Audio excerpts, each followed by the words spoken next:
Halo semuanya, kami dari kelompok 8 akan mempresentasikan Evolutionary Psychology of Facial Attractiveness.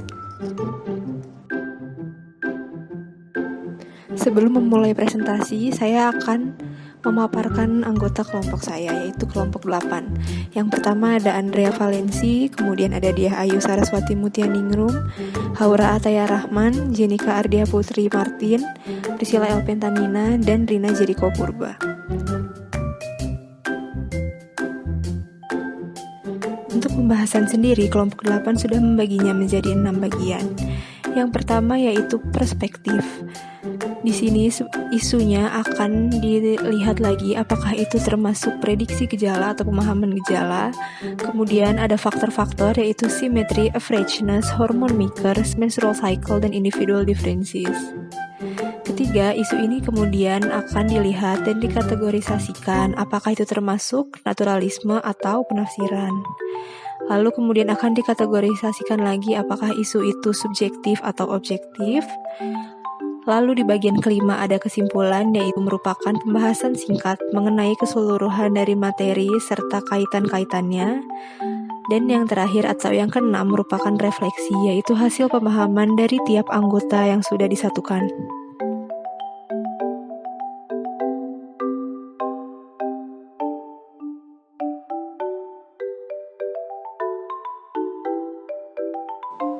Yang pertama, kita akan membahas secara singkat Journal Evolutionary Psychology of Facial Attractiveness. Jurnal Evolutionary Psychology of Facial Attractiveness ini menjelaskan bagaimana fitur-fitur pada manusia, terutama pada wajah, yaitu kesimetrisan, averageness, dan hormone makers, kemudian ada menstrual cycle, dan perbedaan individu, ternyata berpengaruh pada attractiveness.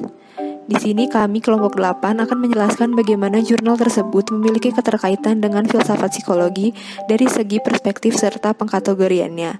Juga bagaimana jurnal ini memiliki keterkaitan dengan psikologi evolusioner, terutama dalam memahami bagaimana cara manusia melihat kemenarikan dalam diri orang lain.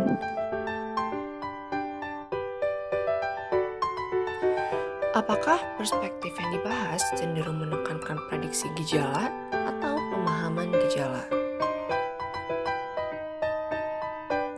Berdasarkan definisi dari KBBI, prediksi diartikan sebagai ramalan atau perakiraan.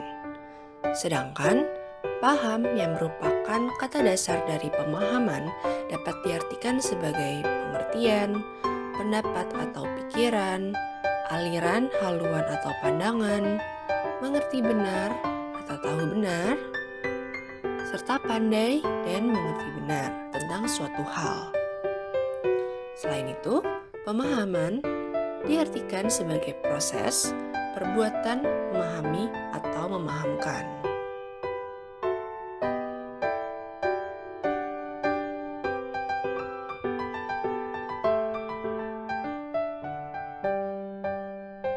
Sekarang, mari kita lihat apakah jurnal terkait memiliki perspektif yang cenderung menekankan pada prediksi atau pemahaman gejala.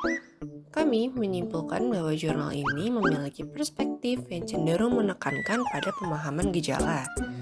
Hal ini dapat dilihat dari hal-hal berikut. Pertama, jurnal ini tidak membicarakan hal-hal di masa depan secara mendalam atau ramalan, sehingga kami mengkonklusikan bahwa jurnal ini tidak memiliki perspektif yang cenderung menekankan pada prediksi gejala. Di sisi lain, jurnal ini memberikan penjelasan fakta dari berbagai aspek, sehingga memunculkan sebuah pengetahuan. Pengetahuan yang merupakan unsur dari pemahaman dapat diperoleh dari proses yang bersifat sistematis, kritis, dan radikal. Dalam hal ini dapat berarti memilah-milah objek yang dikaji dan memberi penilaian terhadap objek itu untuk kemudian mensintesis itu dalam kesatuan pemikiran yang lebih komprehensif. Pada jurnal ini, peneliti menemukan berbagai informasi terkait topik yang dibicarakan dari berbagai sumber pula dan memberikan penjelasan baru yang lebih lengkap. Selain itu, jurnal ini disusun dengan rapi, runut, bertahap, serta hasilnya dituliskan mengikuti ketentuan penulisan. Pengetahuan inilah yang merupakan pemahaman gejala.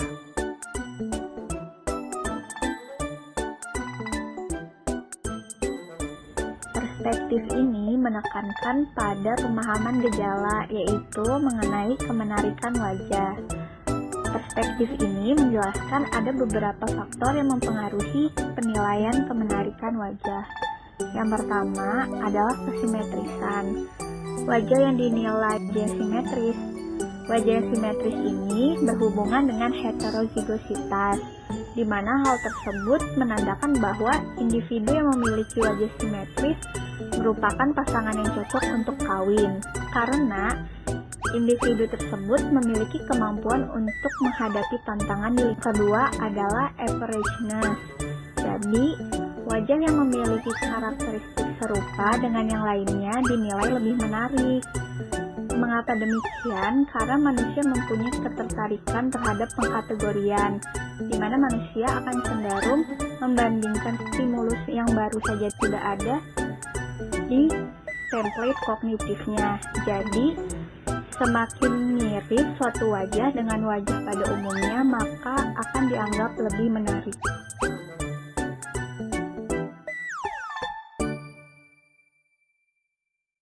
Faktor yang ketiga adalah hormon marker.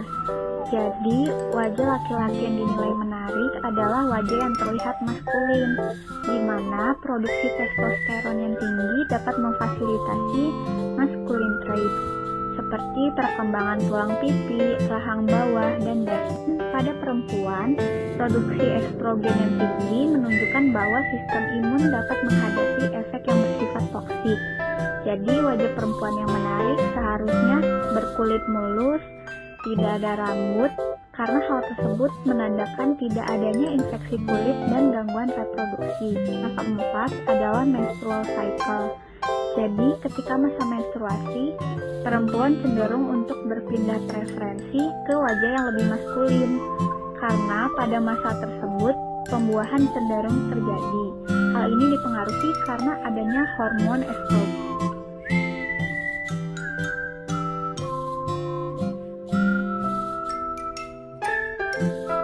Faktor yang terakhir ini berbeda dibanding faktor lainnya karena dilihat dari sisi psikologis, yaitu individual differences. Jadi ada dua pendekatan, yang sebelah kiri berdasarkan pendekatan hubungan ayah dan anak perempuan, yang sebelah kanan berdasarkan usia orang tua. Kiri, jadi hubungan ayah dan anak perempuan akan mempengaruhi tingkat kepercayaan diri anak perempuan, di mana hal tersebut juga akan mempengaruhi sensitivitas terhadap dominasi laki-laki. Kita masuk ke contohnya. Misalnya, hubungan seorang ayah dan anak perempuannya, hingga hal tersebut dapat meningkatkan kepercayaan diri anak perempuan. Hal tersebut akan berdampak pada menurunnya sensitivitas anak perempuan terhadap dominasi laki-laki. Jadi pada konteks ini, anak ini kurang tertarik pada wajah yang maskulin dan berlaku pada konteks sebaliknya. Dan jadi semakin tua usia orang tua, maka semakin rendah preferensi anak terhadap pasangan yang lebih muda.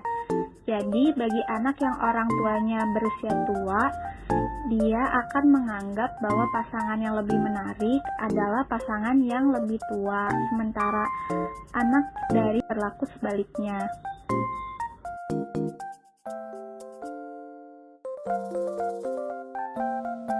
Apakah perspektif yang dibahas masuk ke kategori naturalism atau penafsiran ya? Ayo kita bahas lebih lanjut. Apa sih naturalism atau penafsiran itu? Naturalisme dapat dijelaskan sebagai pandangan yang menyatakan bahwa semesta ruang waktu dari entitas yang dikaji oleh sains fisikal. Dengan ini, dapat dimengerti bahwa pandangan naturalisme mendukung pengertian bahwa hukum alam beroperasi secara mutlak tanpa adanya pengaruh subjektif manusia. Interpretasi lainnya menyebutkan, naturalisme mendukung pandangan bahwa semua makhluk hidup beserta dengan segala peristiwa alam bersifat natural.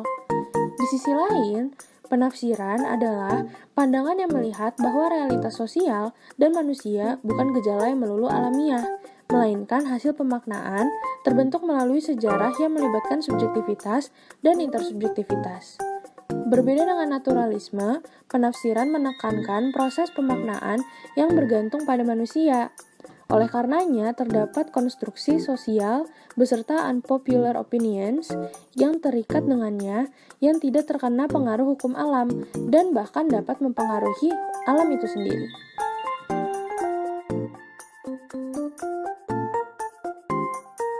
Jurnal berjudul Evolutionary Psychology of Facial Attractiveness menjelaskan bahwa persepsi daya tarik atau attractiveness individual merupakan pengaruh mutlak alamiah. Persepsi ini didasarkan pendekatan penelitian yang menggunakan face symmetrically dan hormon sebagai acuan untuk menjelaskan persepsi daya tarik seseorang. Oleh karena itu, maka jelaslah bahwa penelitian ini menggunakan pendekatan naturalism.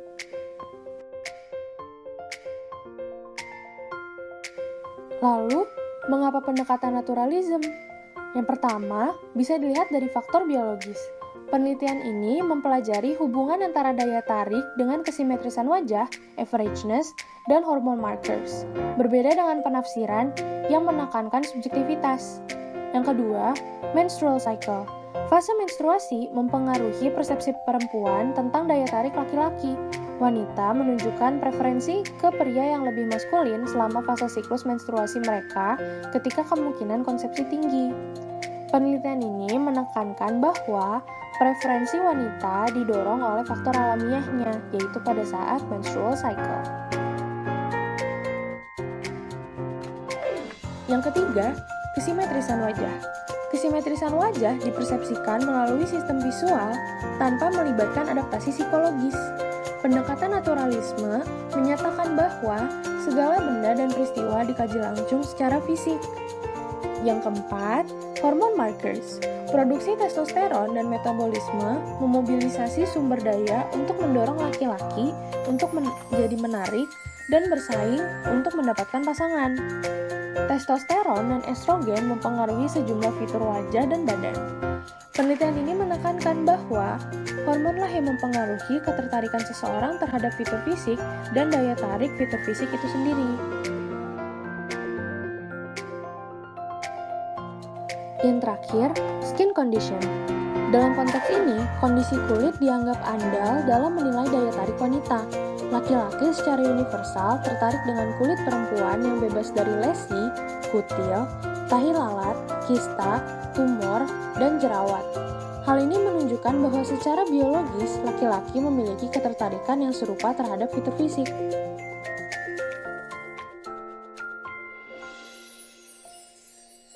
Pertanyaan selanjutnya, apakah perspektif yang dibahas menekankan objektivitas atau subjektivitas? Menurut kelompok kami, perspektif yang dibahas menekankan objektivitas. Mengapa?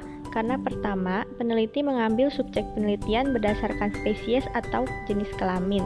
Jadi dalam jurnal yang kami baca, peneliti meneliti preferensi terhadap facial attractiveness dalam perempuan dan laki-laki secara general, secara keseluruhan, bukan perspektif facial attractiveness pada laki-laki atau perempuan di daerah atau yang memiliki ciri-ciri khusus tertentu. Karena itulah perspektif ini menekankan objektivitas.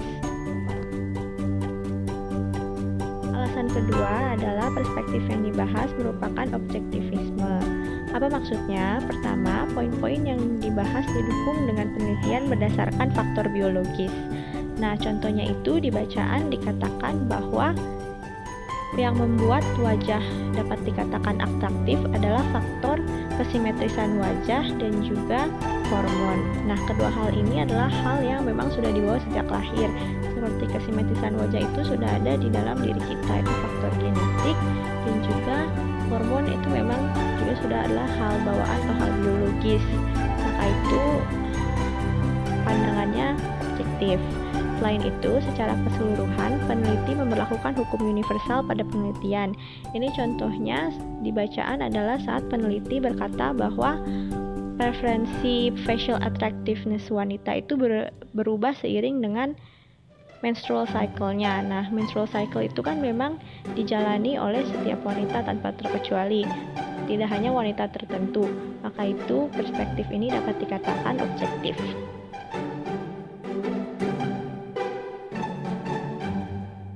Alasan terakhir adalah karena si peneliti tidak bias dalam menuliskan hasil penelitian. Walaupun dia menekankan pada perempuan dan laki-laki secara general, namun dia juga mencantumkan ada individual differences atau hal-hal yang subjektif dalam preferensi memilih penarikan wajah, seperti kemampuan sosial pada pasangan. Nah, karena inilah maka dia dapat dibilang objektif karena dia memasukkan kedua sudut pandang, dari sudut pandang biologis dan juga sudut pandang si individual differences, walaupun individual differences ini tidak menjadi penekanan peneliti.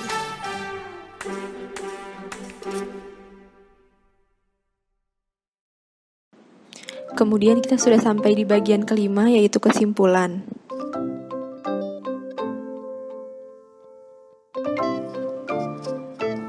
Setelah membaca jurnal Fink dan Penton Fox serta berdiskusi, kelompok kami mencapai kesimpulan bahwa fitur-fitur pada manusia rupanya berpengaruh pada attractiveness, terutama kesimetrisan wajah, averageness, pengaruh hormon, serta siklus menstruasi pada perempuan.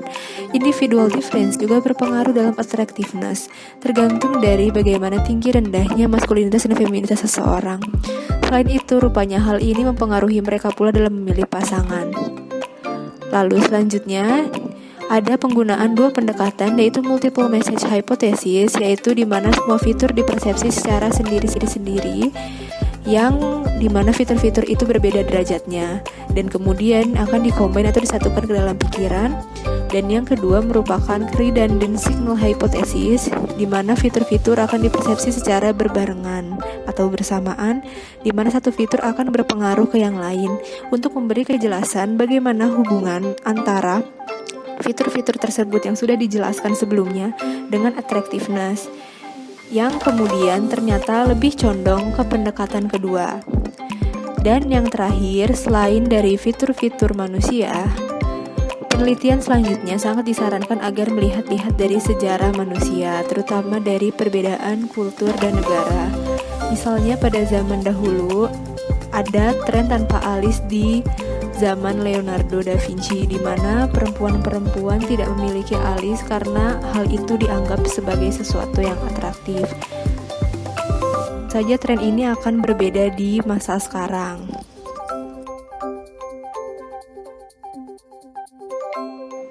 Lanjut ke bagian ke-6, yaitu refleksi.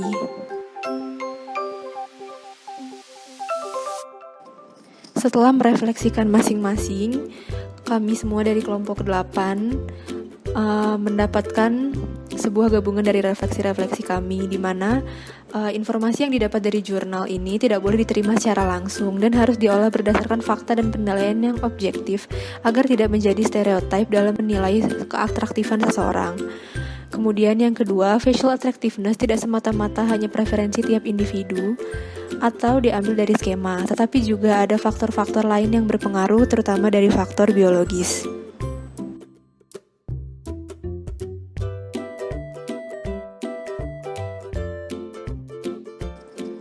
Berikut merupakan referensi jurnal, website, dan buku yang kami gunakan. Terima kasih atas perhatiannya, mohon maaf jika ada kesalahan kata.